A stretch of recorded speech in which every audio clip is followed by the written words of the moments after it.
Commissioner at the Chicago Department of Public Health. I am dressed today in honor of Halloween as a wizard with my crystal ball because I feel like everybody in Chicago is wanting me to predict the future. I, of course, do not actually have a real crystal ball, but my goal for today is to talk a little bit about COVID and how you can protect yourself, how you can booster up ahead of Halloween, and really what we are predicting looking into this fall and winter. I'm pleased to be joined by three other speakers today. Dr. Geraldine Luna, who is one of our medical directors here at the Chicago Department of Public Health. Pastor Chris Harris, who leads Bright Star Church in Chicago's Bronzeville community and has been a long-term partner of the health department. And then Dr. Alejandro Clavier, the lead pediatrician at Esperanza at Vida Pediatrics. So you'll hear from each of us, and you'll have plenty of opportunity to ask questions. Also, because we are promoting COVID boosters and flu vaccines, after we're done, I will be getting my flu vaccine, and then Pastor Harris will be getting his COVID-19 booster. So we'll let you rearrange as necessary for pictures after that. So, all right, let's start off with some data. Oops. So, of course, our goal is not to let COVID-19 haunt you. And getting the new COVID bivalent booster this fall is critical. We are not where we need to be as a city in people getting that fall 2022 booster. And my crystal ball tells me we are not going to make it through the winter unscathed from COVID, especially if we can't get more people up to date with vaccines. Those of you who follow along with COVID might know that we typically show the map of what's happening in the world. It's been pretty quiet, but Europe right now is dark purple, meaning that we are starting to see some winter surge there of COVID-19 cases. And my crystal ball predicts we will certainly see some increase in COVID-19 as we head into the respiratory virus season. In the U.S., just to give you a sense of this, we've been doing really well from a COVID perspective, and I want to thank you for that. My goal is not to unnecessarily scare you. Last week, for example, just 1% of U.S. counties reported being at a high COVID community level. You can see there were 3 counties in Illinois that were at a high level, and 18% were at a medium level. Chicago, Cook County, most of Illinois was green at a low COVID level. That is still where we are today. That is where I would love to stay. But my crystal ball predicts that more likely we will move into at least a medium COVID level, probably in the weeks to come. I really hope we can avoid a high COVID level. We avoid a high COVID level by keeping people out of the hospital. And we keep people out of the hospital by getting up to date on COVID-19 vaccines. So last week, 1% was high, 18% was medium. This week, 2% are high, 22% are medium. Just a slight uptick. But my concern is we'll probably continue to see upticks like this as we move inside, the weather gets cold, and we hit our respiratory season. I also want to highlight that the health department continues to follow other COVID-19 indicators. So, for example, our emergency departments for COVID-19 visits, they are low right now. We are only about 1.5% of our visits are for COVID-19, but that's one of the indicators we'll watch. We continue to monitor wastewater all across the city. We've got about 11 locations. We do a composite risk score of those every week. That also right now is at a low level. And then finally, our variant risk assessments. We continue to collect samples from across the city. We do extra testing for variants here in Chicago. That also, I'm pleased to say, is at a low risk assessment. So I'm not crying wolf. I'm not saying there's a major problem right now, but crystal ball, we're likely to see some problems this fall and winter.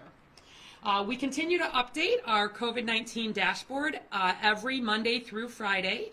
That's at chi.gov/COVID-. I will encourage you to follow along with it. You will see that every number on there right now is red. And when we are seeing red daily numbers, that tells us we're just starting to see the beginnings of some increases in cases, in hospitalizations, in deaths, in emergency visits, and in hospital beds. So thankfully, while Chicago is at a low COVID level, COVID is not top of mind, and it doesn't need to be top of mind. But it also is not over. And if we look, this is the graph since COVID is broken out 2.5 years ago, COVID-19 deaths in Chicago residents. You see, this was the very beginning, but then in winter of 2020 to 2021, we had a big surge in COVID deaths. When was our next big surge? The winter of 21-22. So I can't 100% know what will happen, but statistically, we expect the winter of 2022 to 2023 to see another surge in COVID, and probably some surge in COVID deaths. I also want to emphasize that while COVID is not top of mind, we have seen now 7,899 Chicagoans die from COVID-19, and that number is still going up every day. Since the pandemic began, COVID has become the second leading cause of death in Chicago after heart disease. Even right now, when our levels are as good as they've been throughout the pandemic, we still have 3 to 5 Chicagoans dying every week from COVID-19. And just in the past 6 months, we've had between 300 and 500 Americans dying of COVID every single day. And this is when we're at a relatively low controlled level. So at this rate, between 110,000 and 180,000 Americans will continue to die of COVID-19 every year. We're not going to eradicate COVID, but we can limit these severe outcomes, hospitalizations and deaths, mostly with vaccines and staying up to date. So where we look at hospitalizations, we've had 47,841 COVID-19 hospitalizations in Chicago. That is so many. And even now, when we're at a pretty good level, 15 to 20 Chicago residents are being hospitalized every day with COVID-19. And 1 of every 25 to 30 of our Chicago hospital beds is being taken up by COVID-19. If you look at that same graph, the first one I showed you was for deaths, but if we look at COVID hospitalizations here, we had that big surge right at the beginning, but then look when the 2 following surges were. The winter of 2020 to 21 and the winter of 21 to 2022. So looking ahead to this winter, we want to get people protected ahead of the fall and winter respiratory virus season, and that means coming up to date with your vaccines. I also want to highlight that since the Omicron variant became dominant in Chicago, hospitalization rates have been almost 3 times as high in people who are unvaccinated compared to those who have been boosted. And we're seeing this little uptick right now in hospitalizations for COVID-19. You see how this is the red on there? The red are unvaccinated Chicagoans. So even right now, people who haven't had a COVID-19 vaccine at the highest risk and most likely to be hospitalized. But boosters also matter. This graph shows you, this is just over the last year, the red line are hospitalizations in unvaccinated Chicagoans. The light blue line are folks who got their primary vaccine series but never had a booster, and the dark blue line are people who have stayed up to date, including with boosters. And we have seen people be 80% less, just here in Chicago, 80% less likely to be infected with COVID if they're up to date with vaccines. We've seen people almost 300% less likely to be hospitalized and almost 600% less likely to die if you are up to date with your COVID vaccines and boosters compared to not being vaccinated. I also want to highlight, and I know some of you have heard this in the news, this is not all about COVID as we are heading into the fall and winter respiratory virus season. This is our data from January 2021 to the present on pediatric child hospitalizations for what we call acute respiratory illnesses. So that includes flu, that includes COVID, but that also includes diseases like RSV, respiratory syncytial virus. And right now, you see 1 year ago, that blue line is showing you all of our acute respiratory child hospitalizations in Chicago, but underneath it, that dark purple, that is RSV. And right now, we are seeing higher levels of respiratory child hospitalizations than we have seen over the last 2 years, and much higher rates of RSV. If you don't know RSV, it's a common it can present like a cold, but in young children especially, it can be really serious. And it's the leading cause of pneumonia, which is a lung infection, and the leading cause of bronchiolitis, which is inflammation of part of the lung in children under 1. And so it tends to be the really younger children, especially under 5, although we do sometimes see adults get more sick with it. So my concern is that right now in Chicago, there are days when we only have a single-digit number of pediatric ICU beds across all of our hospitals. And that's before the respiratory virus season really kicks in. So when I see how much RSV is already hitting us, and I know that every year we have a flu and a COVID season, my crystal ball says, get your kids vaccinated, please. We don't have a vaccine for RSV, but we do have a vaccine for influenza, which also hits young children especially hard. And of course, we have our updated COVID boosters. If we look at variants, this is the big question around the crystal ball. If I had a crystal ball that could tell me entirely what would happen with COVID variants in the future, I could predict what would happen with COVID-19 long term. But we still don't fully know what COVID is going to do, what tricks it has up its sleeve. I will tell you that in the absence of having seen the COVID virus itself mutate, we probably would have more or less put COVID behind us by now. But COVID has been like flu, that it continues to mutate, it continues to change its spikes, it continues to change its ability to infect us. And although we are all very tired of COVID, me included, COVID is not tired of us. We have continued to be a good host, and this virus just wants to replicate. So those of you who follow this online know that every week we share what percentage of all of the COVID viruses are we seeing of the different variants. And so on this chart, this is week after week after week, July through the most recent week. That dark green on the bottom, that's BA5. But you can see that up at the top, all those other colors, those are new subvariants, and they are emerging more quickly right now. Subvariants emerge when COVID spreads. And so the fact that we are also starting to see more emergence of these subvariants tells me that the COVID virus is on the move a little bit from an immune evasion perspective. The good news is that everything this entire calendar year has been Omicron. So all of these, BA, BQ, BF, the numbers, those are all subvariants of Omicron. The thing that I am most worried about, which we have not yet seen, and I hope we do not see, is the emergence of a new variant of concern.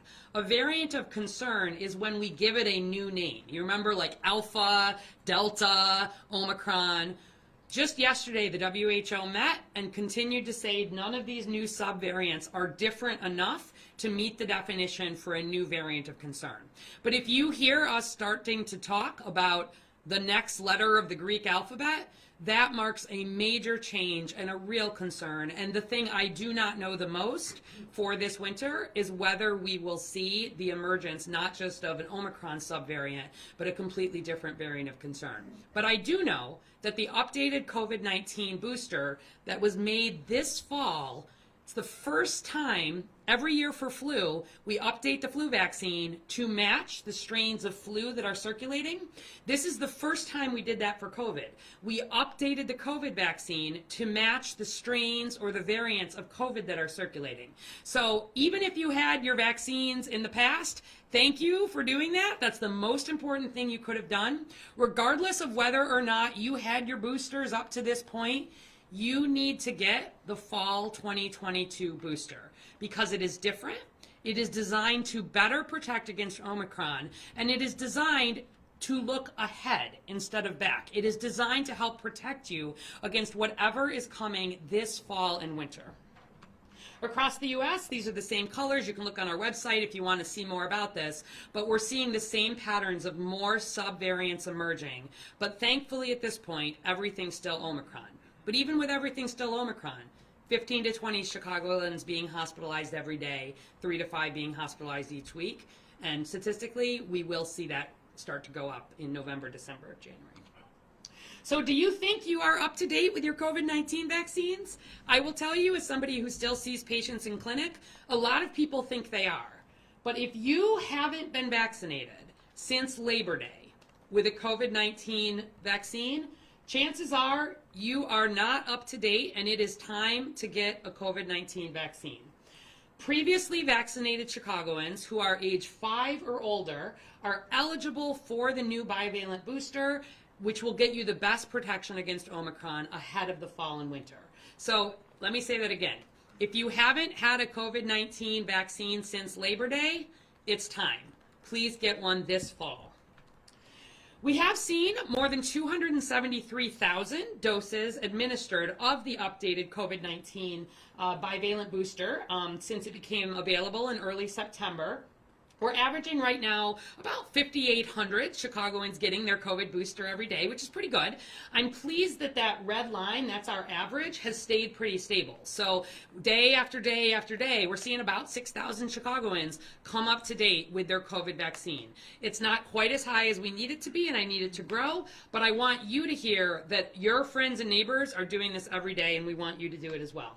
If we look at the demographics of who has gotten an updated COVID-19 vaccine, 57% of the Chicagoans who have gotten one have been white non-Latinx Chicagoans. And that goes along with what we've seen every time there's been an updated booster.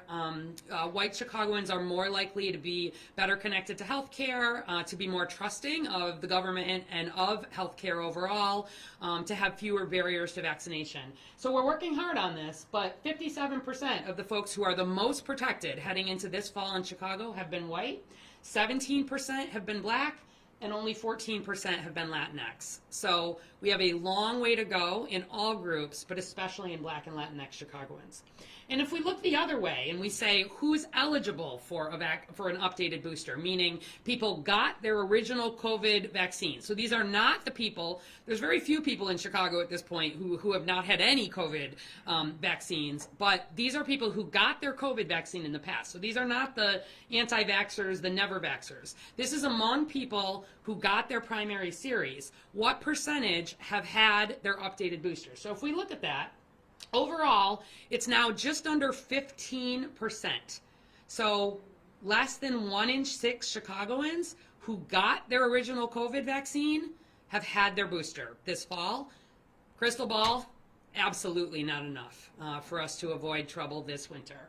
And if we look at some of the demographics here, less than a quarter of white Chicagoans have had that updated booster. Less than 11% of black Chicagoans, less than 8% of Latinx Chicagoans, and less than 16% of Asian Chicagoans. None of those groups are well enough protected, but we're especially concerned for Latinx and black Chicagoans who have borne the brunt of the COVID pandemic and who are the least protected heading into this fall and winter. If we look by age group, I'm also really concerned that even in our older Chicagoans, those in their 60s, 70s, and 80s, only about a quarter of those people who had their original COVID vaccine have had the fall 2020 booster. That really needs to be 100%. These are the folks who are the most likely to end up in the hospital, the most likely to die. And if we look at the kids, 5 to 11-year-olds, just 2% have had that booster among those who are eligible. With our pediatric hospitals almost full right now, not enough. And the 12 to 17-year-olds are at 6%. So the combo you do not want is flu and COVID together. For the kids, the triple combo you don't want is flu, COVID, and RSV and the other respiratory illnesses. So you need to get both vaccines. Everybody age 6 months and up should get a flu vaccine this fall. Everybody age 6 months and up should have had their COVID vaccine. And if you are 5 years and up, you need to get a fall 2022 booster. I do want to talk quickly about influenza vaccine uptake. We know that every year in Chicago, many Chicagoans die from influenza. That happened well before COVID. Basically every year in Chicago children die from influenza, and that is true even before COVID. If we look, the red line here shows us this flu season, sort of over August, September, and into October. The dark blue shows last flu season. Overall, we're seeing Chicagoans choose to get flu vaccines at about the same rate that they were last year. We've had about 5,000 more flu vaccines than at this point last year. So I'm relatively pleased with that. And we've had more than 2,200 Chicago providers report giving flu vaccine, just highlighting there are more than 2,200 places across this city that you can go and get a flu vaccine, and we want you to do that.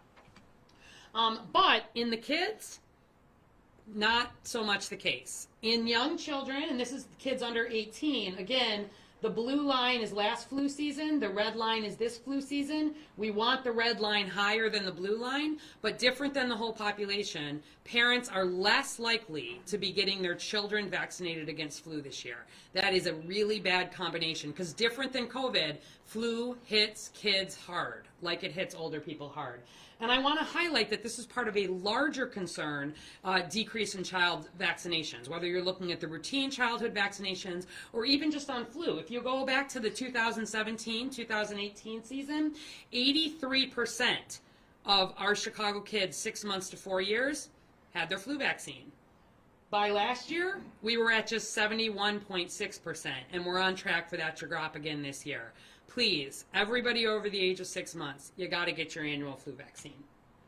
And I do want to highlight that although the news overall, we're a little ahead of where we were for flu, we have significant racial and ethnic disparities in flu vaccine uptake, and therefore also in flu outcomes. Black Chicagoans more likely to die of influenza. Latinx Chicagoans more likely to die from influenza than white Chicagoans. And you can see here, this is last year's data, that overall, about 60% of white non-Latinx Chicagoans had a flu shot, whereas it was about half that for Black non-Latinx Chicagoans. So again, I encourage you to talk to your doctor if you have questions or concerns about the vaccine. Flu and COVID vaccines are widely available. They are free. You do not need any particular documentation to get them. They are safe. They have been used billions of times. The COVID vaccine, 12.8 billion doses now around the world. And if you're not up to date, you're not protecting your family and you're not helping us protect Chicago. So we have decided to extend our large family flu and COVID vaccines that we've been doing every Saturday with city colleges. Normally, we finish these up right around the end of October or November. You might remember our old line was always flu before boo, get your flu vaccine before Halloween. We're also adding the booster up for COVID. But we have decided, just given how concerned we are heading into this winter and that kids in particular were not seeing up to date, we've made a decision to extend our Saturday clinics all the way through December. So this Saturday we'll be at Kennedy King. We're partnering with WVON. They'll be on site. We've been doing a lot of pre-work there. But this is one place we will vaccinate anybody 6 months and up. We will do your flu vaccine. We will do your first or second COVID vaccine. We will do your COVID booster. Bring the whole family. You can register ahead, but we also take walk-ins. And so just to sum up, do I need to get a COVID bivalent booster this fall? For most people, the answer is yes, but let me talk you through it. Are you 5 or older? If the answer is yes, have you completed a primary vaccine series? Meaning, did you get your original COVID vaccine back in the day? If the answer is yes, has it been at least 2 months since your most recent COVID vaccine or booster? If the answer is yes, you should get the bivalent booster and you should get it now. For everybody else, you might not yet be eligible for the bivalent booster, but you should keep in touch with your doctor, and as soon as you are eligible, we would encourage you to get it. I want to emphasize that the COVID booster is still free for all. We are guessing that will not be the case, probably in early next year is what we're hearing signaled from the federal government. It will be harder for people who are uninsured, unfortunately, to get vaccine. CDPH is planning to use our city funds to fill that gap as much as we can, but another reason to get it now is that it is still free for all. You can get it at a pharmacy. You can get it at your doctor's office. You can get it at our pop-up clinics. We've had dozens and dozens of them. Chicago.gov/VaxCalendar if you want to see the church near you, the aldermanic office near you, the pop-up clinic near you.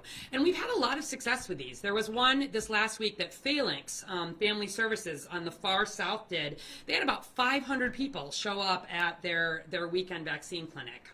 We did one in City Hall for city employees a couple weeks ago. Also gave give out more than 500 vaccines on site. So a lot of it is just that nudge of making it available for people.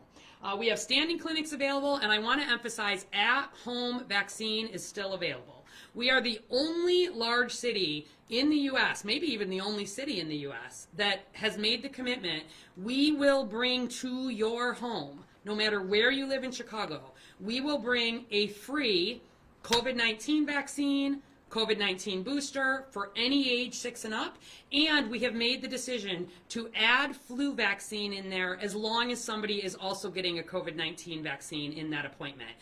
The funding for this comes from COVID dollars, so we can't do it just for flu vaccine, but we are happy to vaccinate 10 people all at once. So get your family together, get your neighbors together, all ages 6 and up. We'll bring everybody up to date. We'll schedule at a time that's convenient for you, weekends, mornings, evenings. Just give us a call, but it's time to get your booster, no matter how you decide to get that. And you can give us a call at 312-746-4835. If you have any questions or concerns, we'd love to talk to you. We'd love to figure out how to help you get up to date with your flu vaccine and your COVID booster.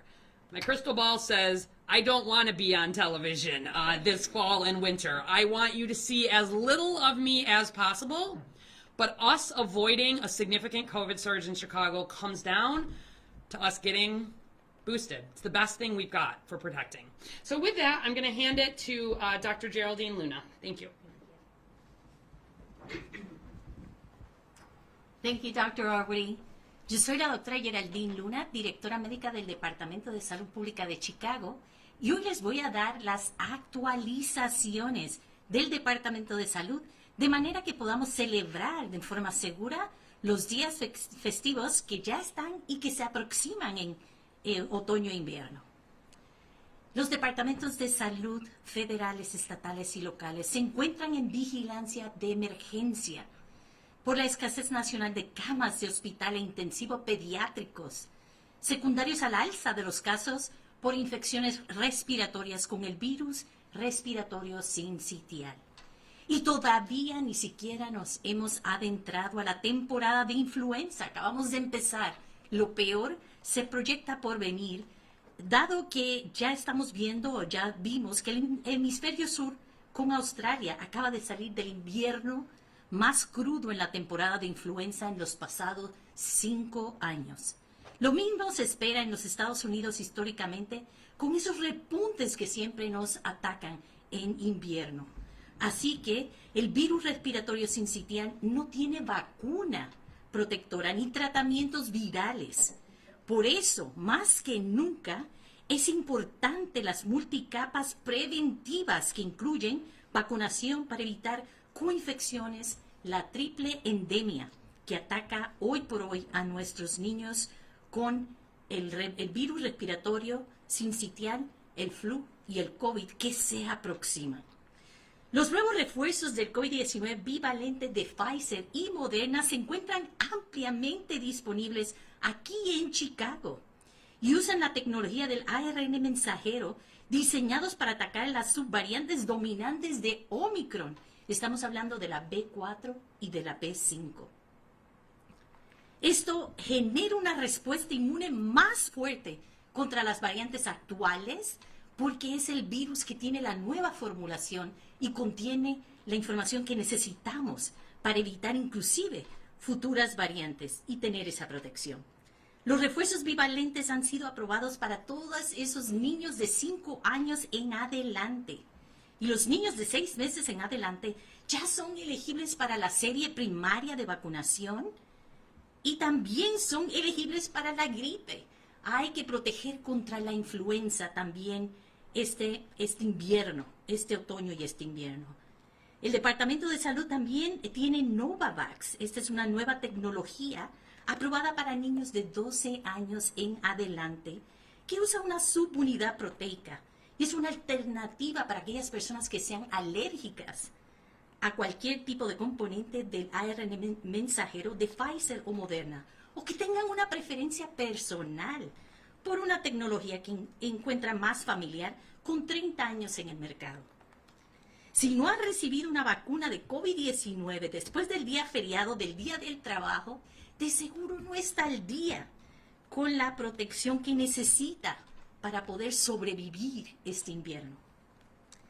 Tomar estas vacunas familiares de COVID-19 y de la influenza antes de las vacaciones festivas protegerá a nuestras familias y a nuestras comunidades negras y latinas que hemos sido desproporcionalmente afectados por el COVID-19. Lamentablemente, nuestros latinos ahora se encuentran en la razón de vacunación más baja. Nuestros caucásicos se han protegido 56%. Nuestros afroamericanos solo 17%.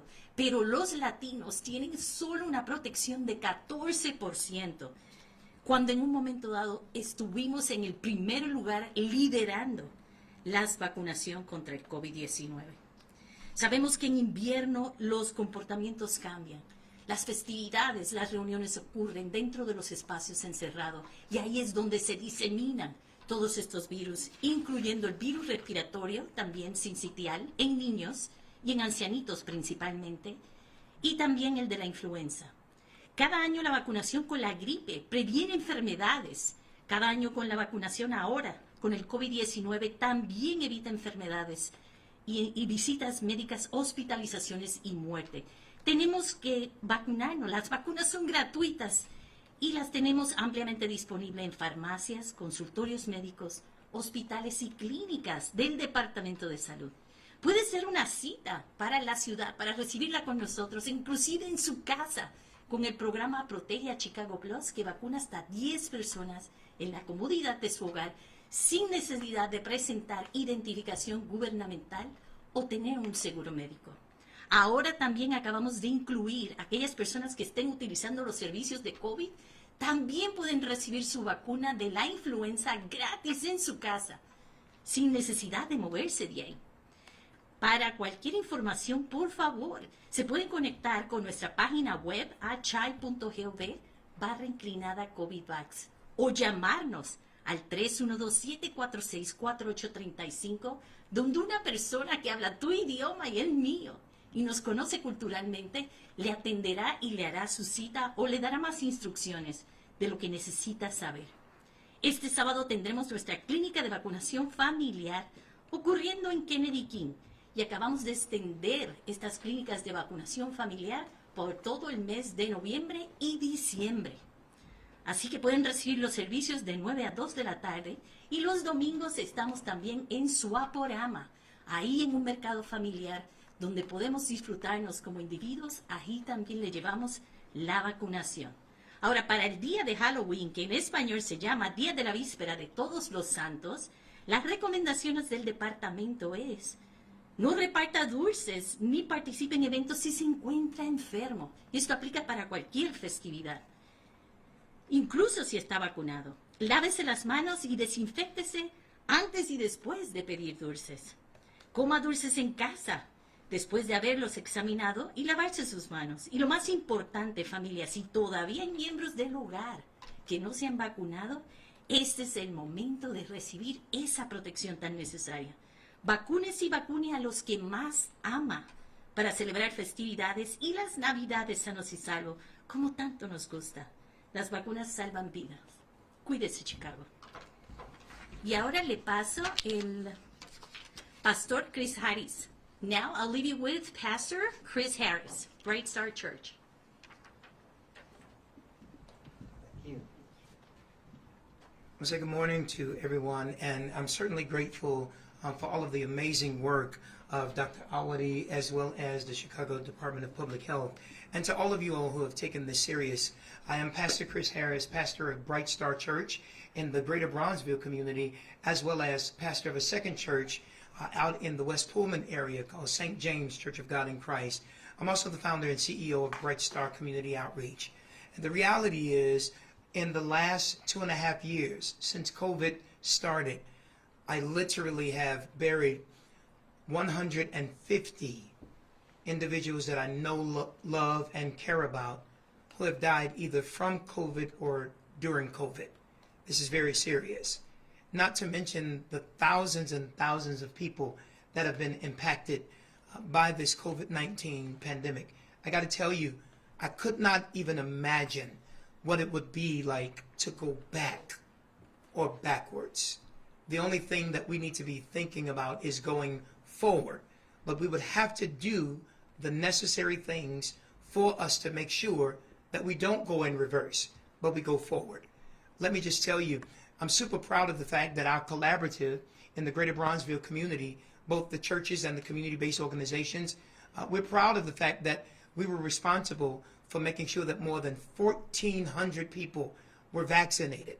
We were also responsible for more than 350 people getting their booster shots. We decided that when worship ends, service should begin to our community. And the reality is, keeping people alive is the highest priority for us. But even beyond that, keeping people healthy is also and equally a high priority for us. So I'm calling on every faith leader, the entire faith community, whether you're a part of a church, a mosque, a synagogue, temple, wherever you worship, we have to think about the fact that in the next coming months, we're going to be focused on many holy days and many holidays. There's going to be a lot of gathering, and we need to make sure that we're very careful. We still have to be vigilant. We have to be strategic. We have to use wisdom.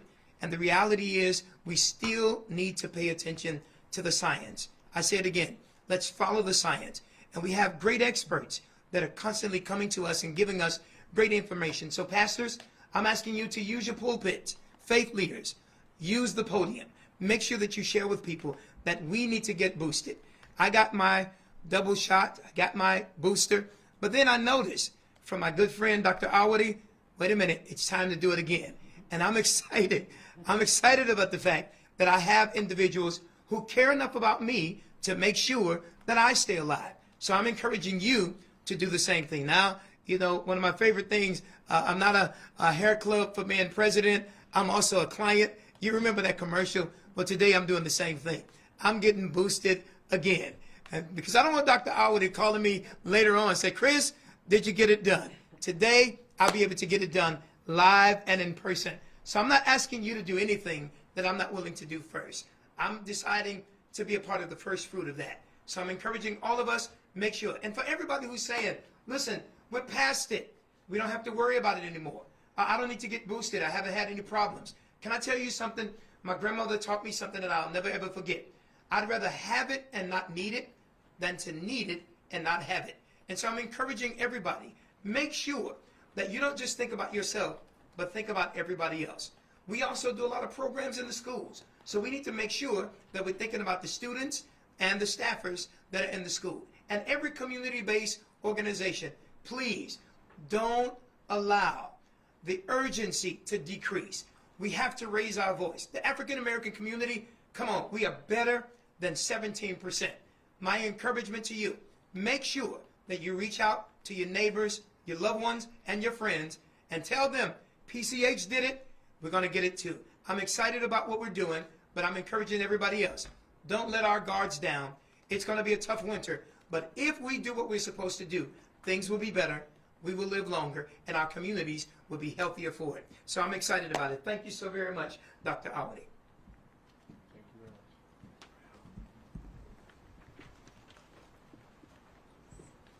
Good morning, everyone. Thank you, Pastor. Thank you very much.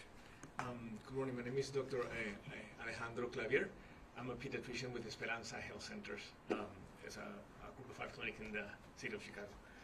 So we typically see RSV and flu later in the year. December, January is when we typically see the peak of these viruses. But this year has been different. As we have seen in the news, in our homes and in our clinics, it started early and aggressively. And as we know, COVID is still present. In the last 2 weeks in our clinic, we've had positive COVID, positive flus, and positive RSVs, including hospitalizations. This is not good news, but the great news is that we have tools to address these viruses, to fight them and to win. Washing our hands frequently, using our masks when necessary, and of course, the vaccines against flu and COVID. Vaccines against flu and COVID can protect against disease and significantly protect against severe infection, hospitalizations, and death. If you're 6 months and older, you qualify to get a flu and a COVID vaccine.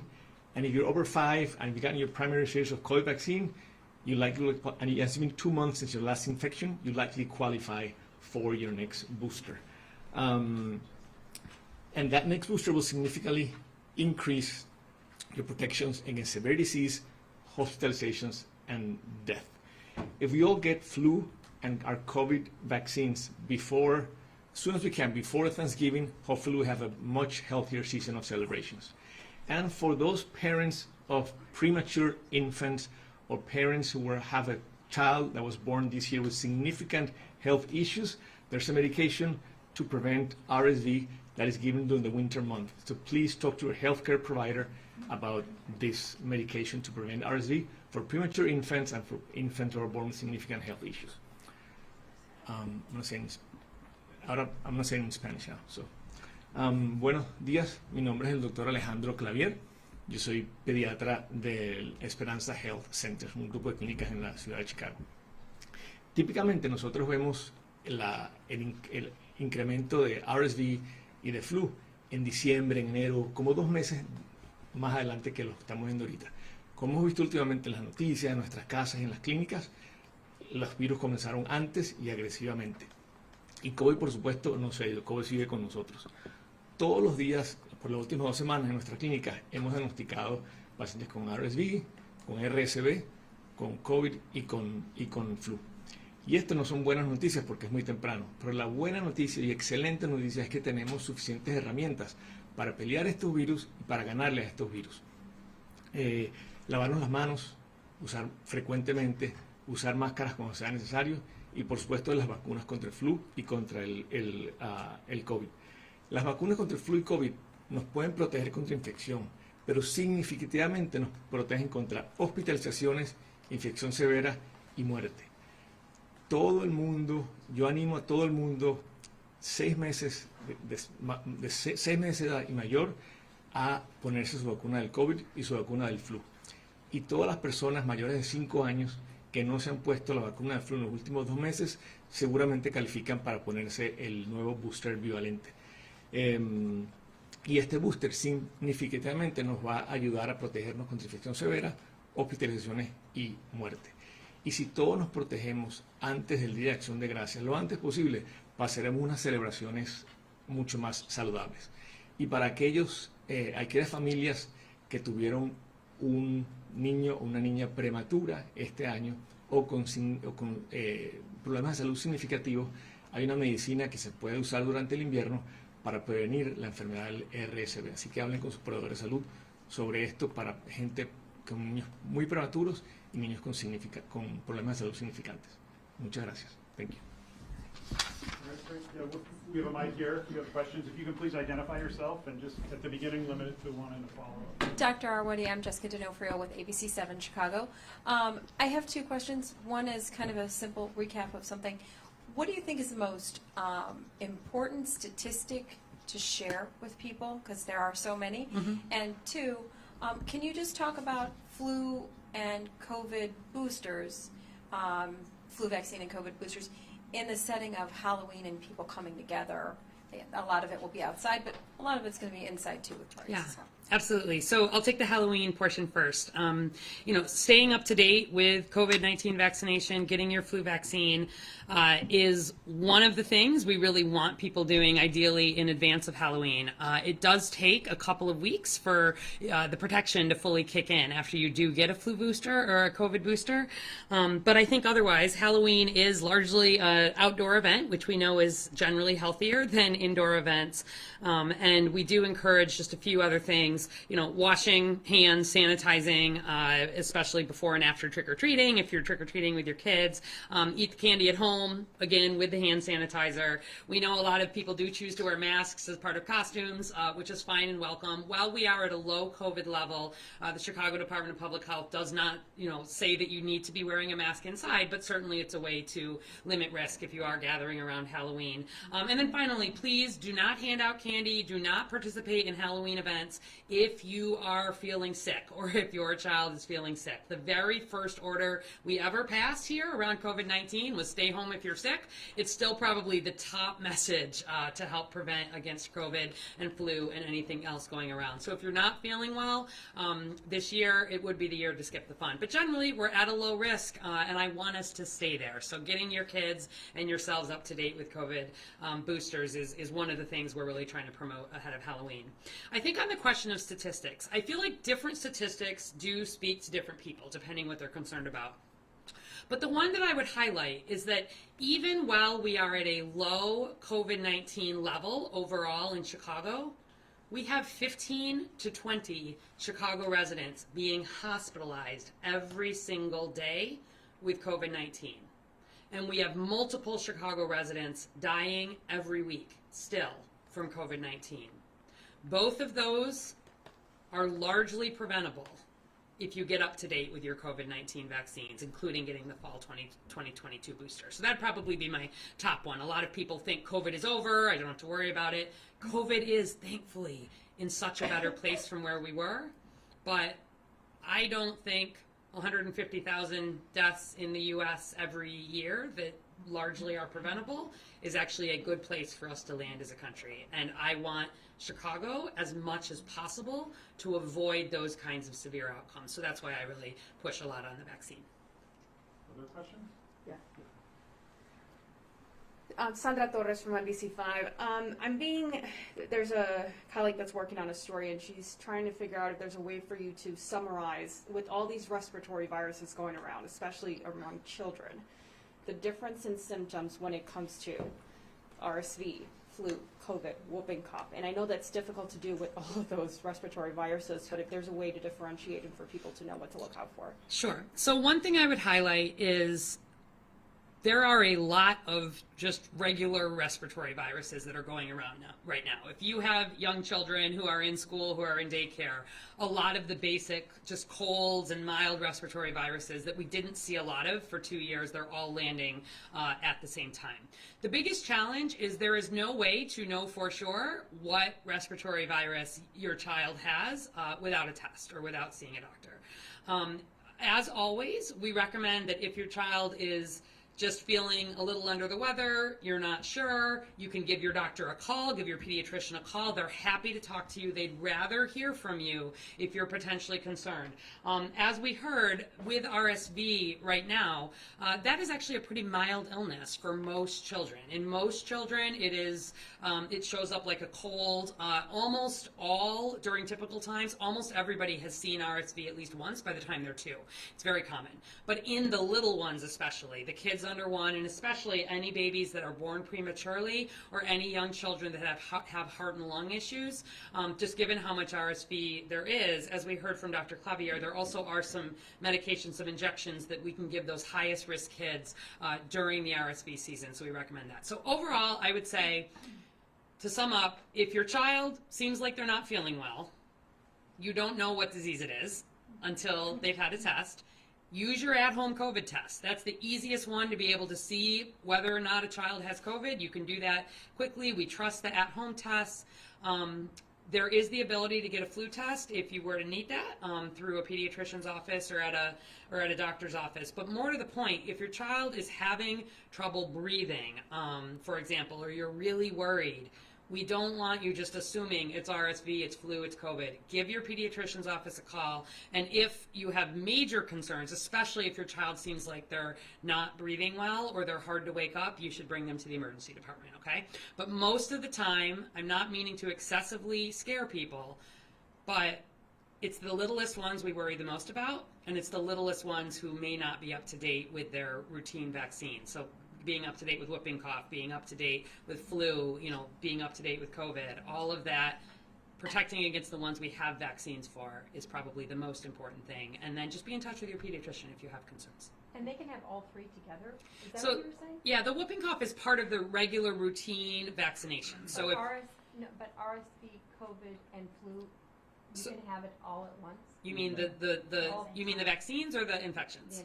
So in theory, you could have them all at once. That would be a not good situation because these viruses are not related to each other. And we definitely have seen examples of people having COVID and flu at the same time, which is not good news. And a child could have RSV and flu at the same time, or RSV and COVID potentially.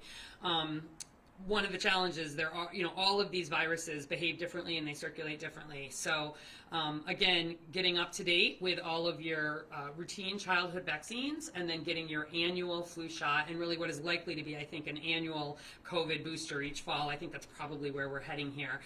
Every year we'll make a vaccine that is the best match to the COVID and the flu that is circulating right now. And every year, really all ages, but kids especially, we want to make sure you come up to date.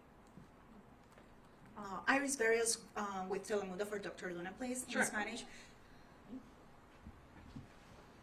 Doctora Luna, si nos pudiera hablar, ¿no? Pues acerca ya la Noche de Brujas, todas las fiestas festivas, mucha preocupación obviamente por parte de la ciudad, pero también todavía vemos muchas no dudas y preguntas en la comunidad sobre si las personas pueden recibir las vacunas al mismo tiempo.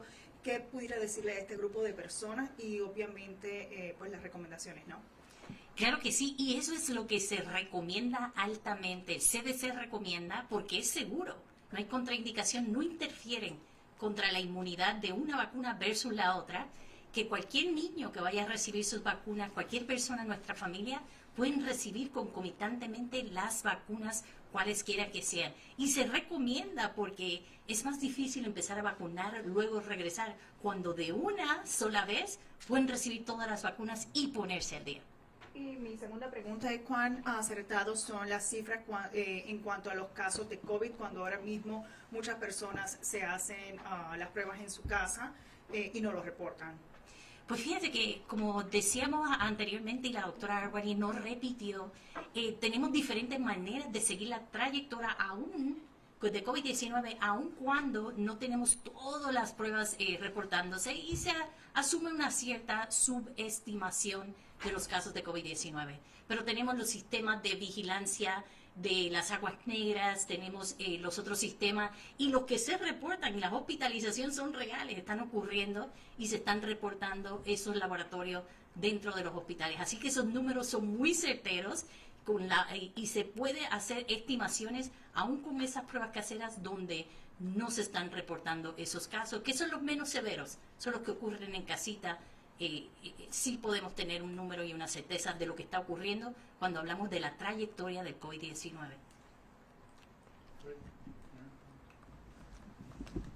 Hi, Mary Gettinger with the Hyde Park Herald. There have been two studies this month, one from Columbia, one from Harvard, suggesting that the bivalent boosters aren't offering any greater protection than the monovalent boosters. I wasn't aware if you've read the studies or not, but what is the relative utility of these boosters, especially kind of given what I know that each booster that you get, second boosters have kind of diminishing returns in terms of antibody production and that kind of thing? Yeah, so a couple things. Those studies were looking at neutralizing antibodies specifically, which is one of the measures of immune response. So I want everybody to understand that if you're checking somebody's antibody level, that's one way to measure it. It's not the full piece. And in fact, thankfully, we've seen that with the COVID vaccine, some of the other parts of the immune system that kick in a little later after the antibodies are really robust after even those initial COVID vaccines. The other thing I would note, I'm very glad that these studies are being done. This is exactly what we want to understand. What does vaccine efficacy look like? How are ways to continue to make the vaccine as effective as possible? The comparison is people who had 4 COVID vaccines versus people who are, just now sort of getting